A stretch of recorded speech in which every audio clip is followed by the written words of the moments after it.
Hi, and welcome to this introductory session on NestedFlow automation tool.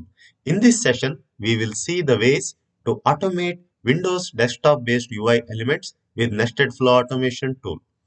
NestedFlow automation is a graphical test automation tool to easily perform automated UI, API, and mobile testing.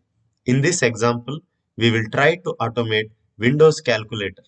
We will then perform a simple mathematical operation. 8 plus 7 is equal to 15.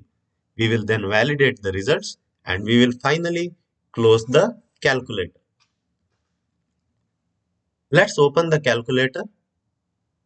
We will see the different objects in that we need for our testing. 8 plus 7 equal to, and this result pane. We need 5 objects.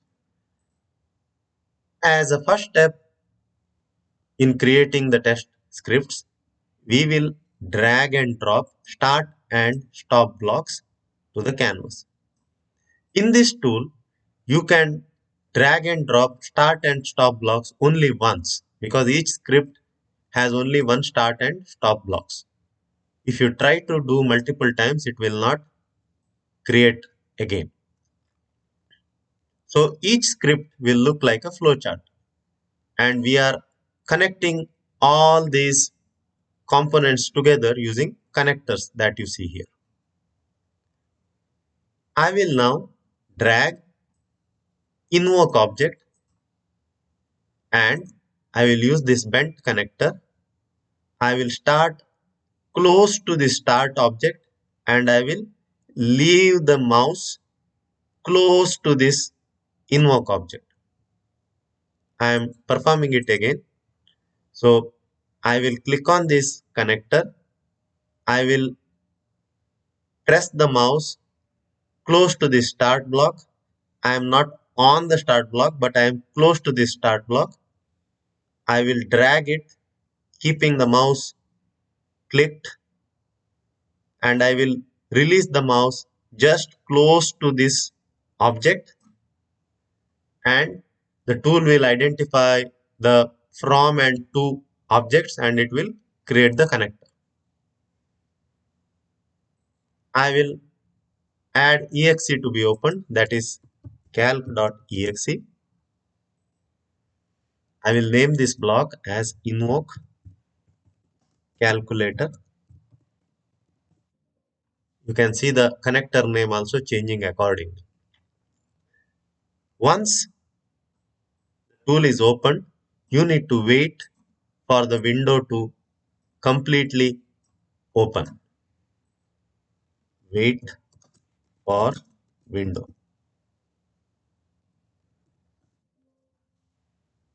Open object properties for this object. Double click on this code data path. Give the name of the window that you are expecting, that is calculator. Next step, we have to capture all the calculator objects that we need for this operation. For that, go to Tools ribbon menu, open Windows Spy. You can see as soon as the spy is open, it will capture the objects below the mouse. And for this operation, we need 7 plus 8 is equal to 15. So 7. I will press function F10. It will display the properties of the object below mouse. I will place the mouse on plus, function F10 again.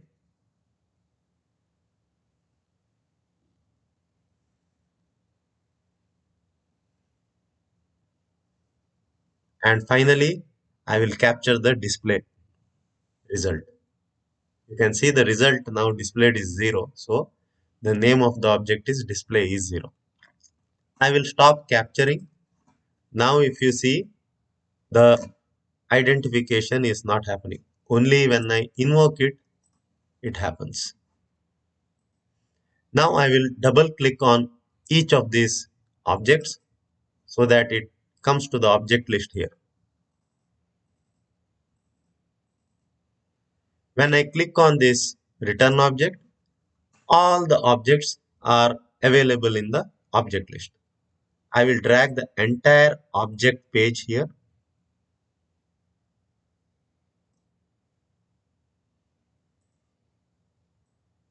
Now I need to assign actions to each of these components.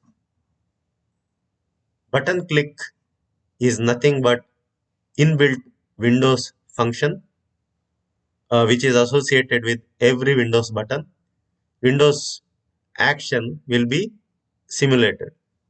There is also a click method which is a simulated mouse click. What happens is if you select this, it will go to the center of the object and it will perform mouse click.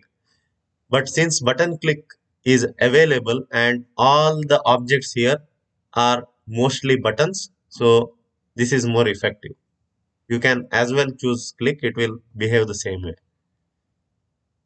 7 plus 8 equals. On this display, the action I want to choose is get text. And I want to pass this result to a dynamic variable. I will name it result. Next step is to compare this result with expected value. I will drag the validator to the canvas.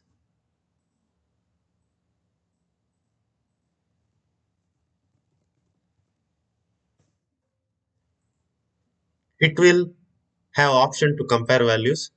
What I am comparing it with is my dynamic variable. Open a flower bracket, colon, and variable name and close it. So this way I am using the value of the parameter or variable. Now what I am comparing the parameter value with, that is display is 15. This validator will have two possible results. One is pass, one is fail. If the result is 15, then it will be pass, else it is fail. Drag a pass message and a failure message from other controls. The conditional branching is always done through these green lines. This is a straight line. This is a straight line and this is a bent line as you just saw. So bent line looks little bit better. You can use any one of them.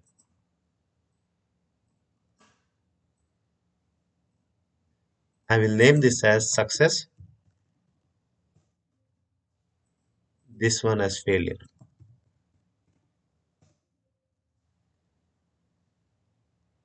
The condition variable for this is fail. If the validator returns fail, then it will go this way.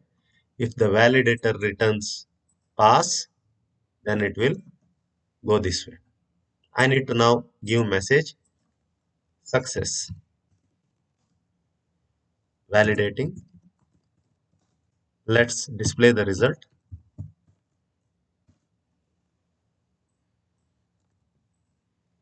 I will put a message here also.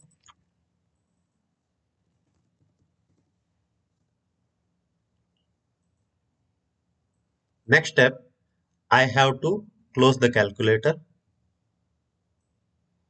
drag a Windows element, join both of these.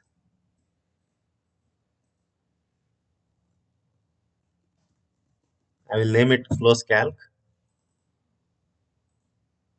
I will right click on it and choose capture Windows element properties, and I will capture the entire window.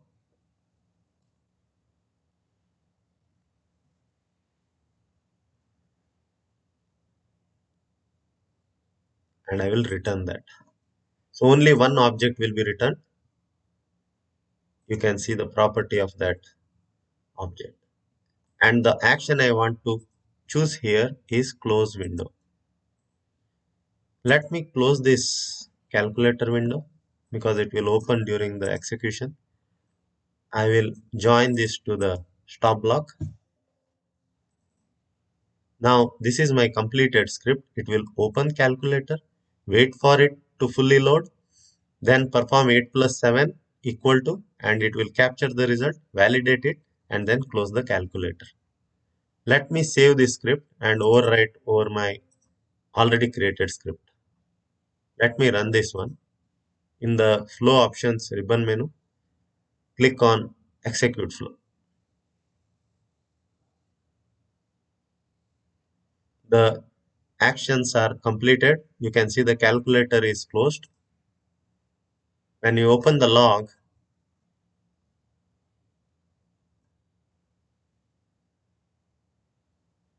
it says expected is display is 15, actual is display is 15. The log message is success. So this is a successful test. Let me change the value here to a different one just to simulate a failed case. Now it is expecting the result of 14, but actual value that will come is 15. Let's see what happens.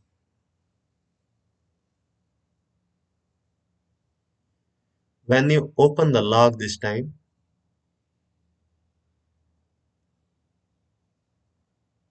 you can see there is an error log mentioned. Failure validating displays 15. So this is how you automate Windows-based desktop elements with the tool. Thank you so much for joining this session.